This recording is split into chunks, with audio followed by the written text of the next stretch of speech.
This episode is brought to you by Vital Farms. Isn't it bullshit to have to question where your food comes from? At Vital Farms, you can trace your pasture-raised eggs all the way back to the source, the pasture. On the side of each pasture-raised carton of eggs, you'll find the name of the farm where your eggs were laid. And when you look the farm up on their website, you'll get a peek at all the sunshine, fresh air, and open space the hens enjoy.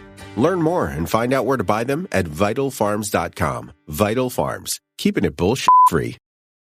Welcome to the Human Capital Innovations Podcast, your go-to source for personal, professional, and organizational growth and development. We hope you tune in often for all things people management, organizational development and change, organizational leadership, and social impact related. Maximize your personal and organizational potential with Human Capital Innovations Podcast.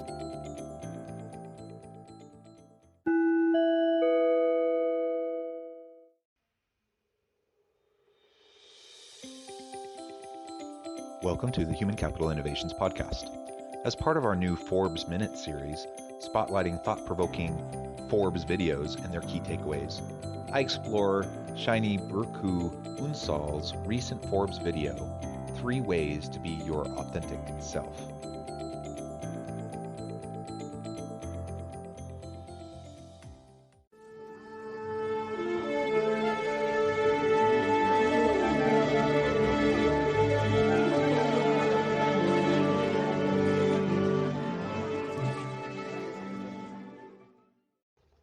Welcome back to the Human Capital Innovations Podcast. Today, we're going to start a new series, our Forbes Minute, similar to our HBR Minute series that we started in Season 8. This series will be spotlighting thought-provoking Forbes videos and their key takeaways. And today, I explore Shiny Burcu Unsal's recent Forbes video, 3 Ways to Be Your Authentic Self.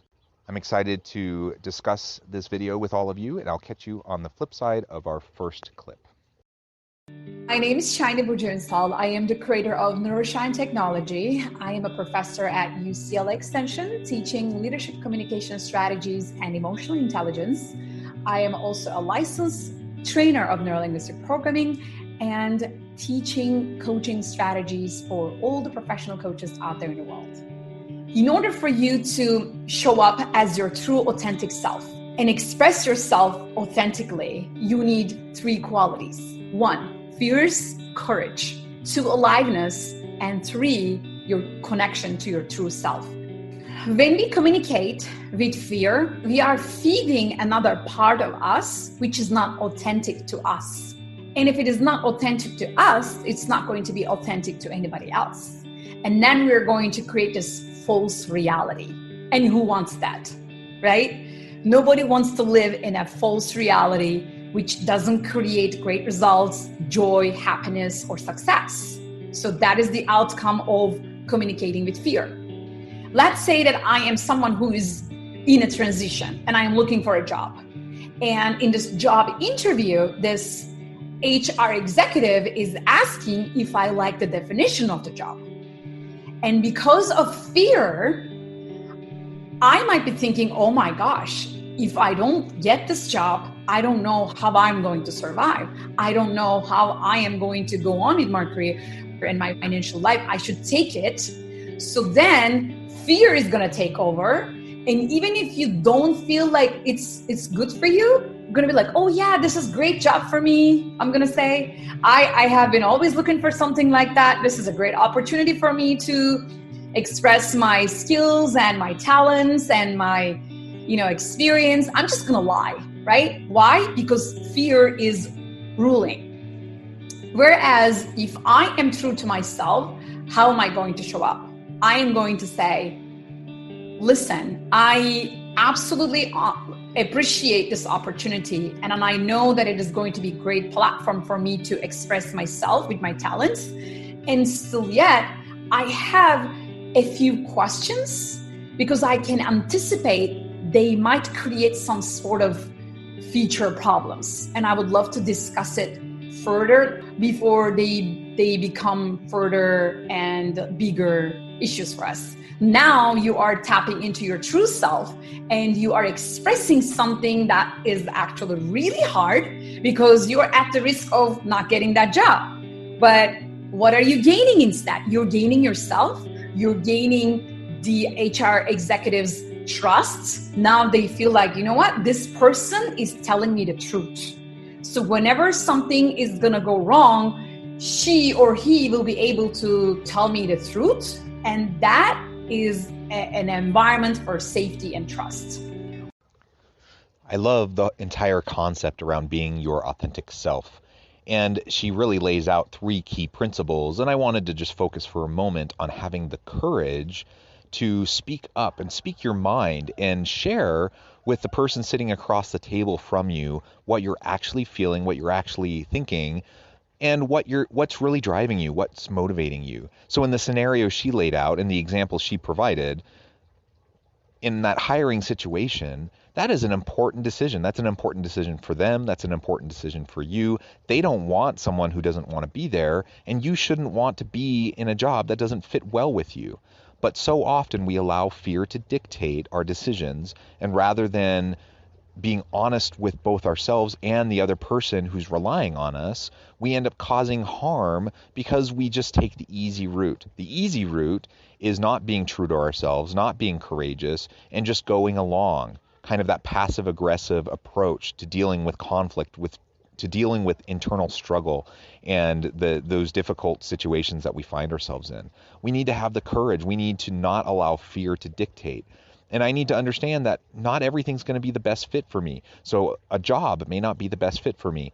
Or when I'm making a decision about my family life or my community life, sometimes there are going to be difficult things that I have to consider, and I have to be willing to step away, to step back, to challenge individuals as necessary, to speak my mind and to be honest. It's a matter of integrity. Being your authentic self is a matter of personal integrity, and it's a matter of courageousness and bravery. And I just love that idea. And if we can foster that within ourselves, and we can learn that it's in everyone's best interest, if we can just speak up and be our true authentic self, then we can help organizations, we can help teams, we can help our families, our partners, we can help everyone to have clear, reasonable expectations for what we are doing in the different roles that we play in our lives.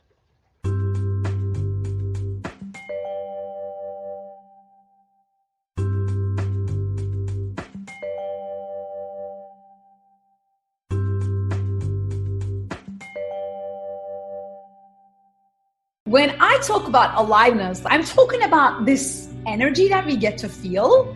When you are communicating with someone, there is some sort of an energy that you feel. And if you don't have that spark in you, the spark of aliveness, which means that you're not happy, you're not grateful, you're not appreciating life, you're not appreciating where you are, who you are, what you do, which means that there is no gratitude. And aliveness represents gratitude, and the benefit of aliveness is actually a reminder of gratitude. We are so afraid of hurting each other. Maybe you are in a relationship. It can be a romantic relationship, professional relationship. And because we don't want to hurt each other, we hold back. We don't want to confront. We don't want to tell something that might end up creating an issue. You are going to live with yourself for the rest of your life. Maybe this person is here for temporary times. This one right here, this connection with yourself, is going to be with you forever.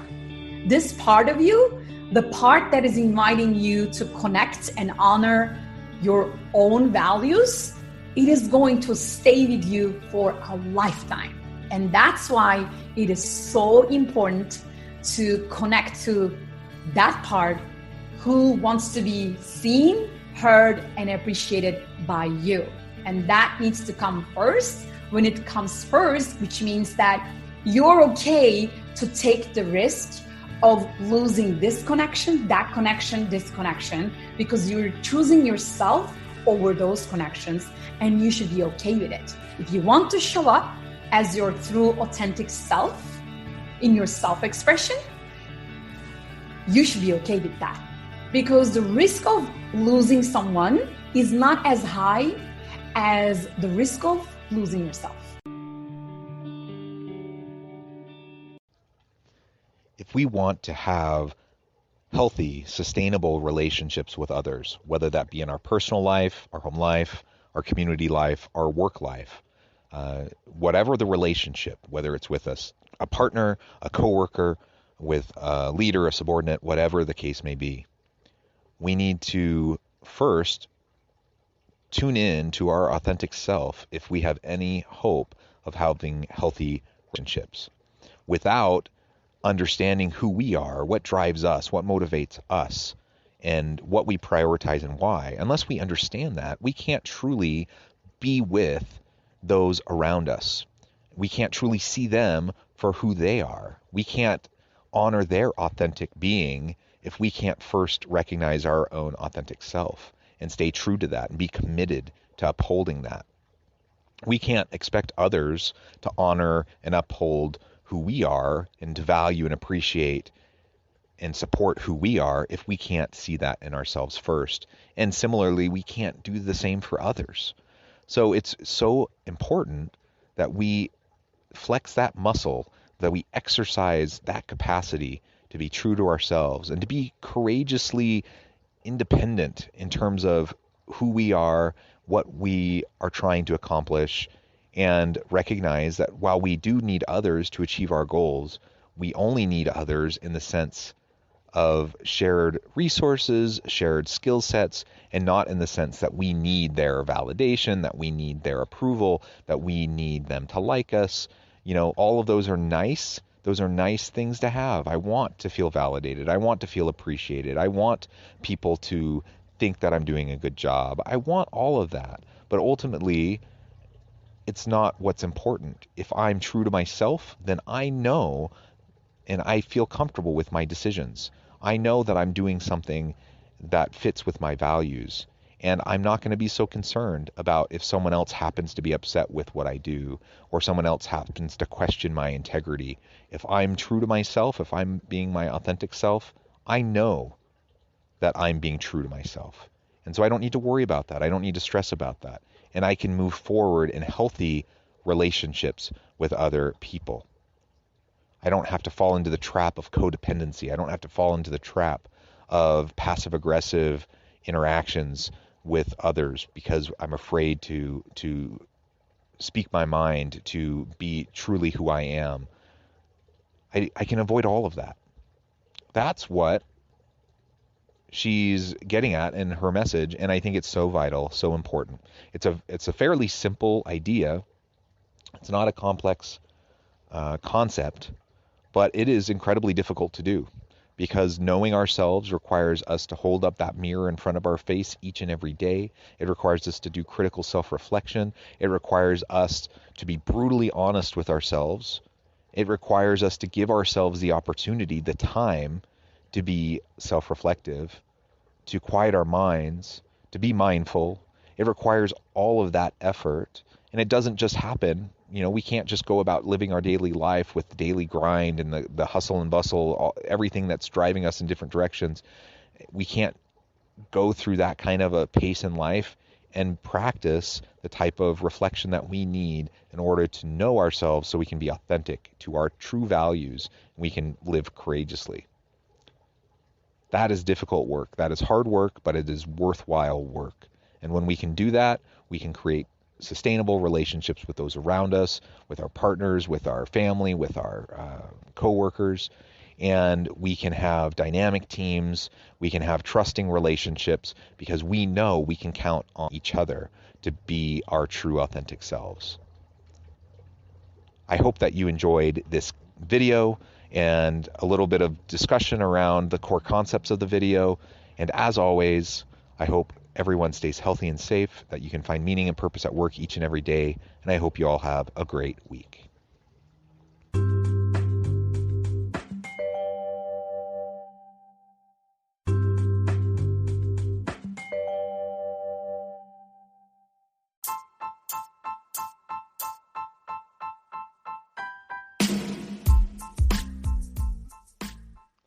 We are excited about the launch of HCI's new magazine, Human Capital Leadership. Human Capital Leadership is a free, interactive e-magazine designed to help individuals, leaders, and organizations find innovative approaches to maximize their human capital potential. We will be publishing issues quarterly in August, November, February, and May. Check out the first issue and let us know what you think.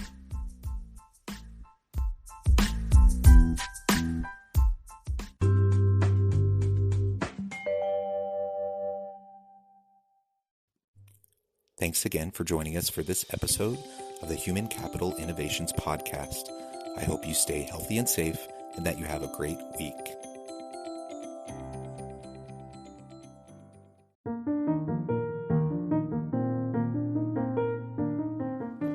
Check out our new weekly LinkedIn newsletter, Alchemizing Human Capital, exploring industry trends via original research and interviews with executives and thought leaders from across the globe. We look forward to having you join us.